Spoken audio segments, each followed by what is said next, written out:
Praise the Lord. మార్చి 23వ తేదీ 2024. ఈరోజు దేవుని వాక్యం. మీ విరోధులందరూ ఎదురాడుటకును కాదనుటకు వీలు కాని వాక్కును జ్ఞానమును నేను మీకు అనుగ్రహింతును. లూకాసు వార్త 21వ అధ్యాయం 15వ వచనం.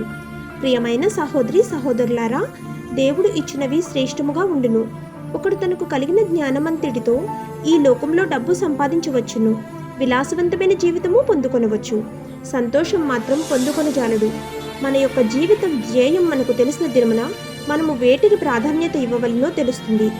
కాబట్టి దేవుడు మనకు సమస్తమును అనుగ్రహింపడు, కానీ మనకు ఏవి అవసరమో వాటిని మనకు అనుగ్రహిస్తాడు. మనము ఈలోక సంబంధమైనవి అనేకమైనవి దేవుడిని అడుగుతూ ఉంటాము. మనకు అవి దొరకకపోయినప్పుడు దేవుని మీద అపనమ్మకం వృద్ధి చేసుకుంటాము. అట్టి స్థితి మన పతనమునకు దారితీయును. మనము ఈలోక సంబంధాలతో పోరాడవలసిన అవసరం లేదు, కానీ మౌనముగా దేవుని వైపు చూచినప్పుడు ఆయనే మన పక్షంను మన వ్యాజ్యములను తీర్చును. కాబట్టి దేవుని వైపు చూచి నిరీక్షణ కలవారమే నడుచుదుముగాక. ఆమేన్. God bless you.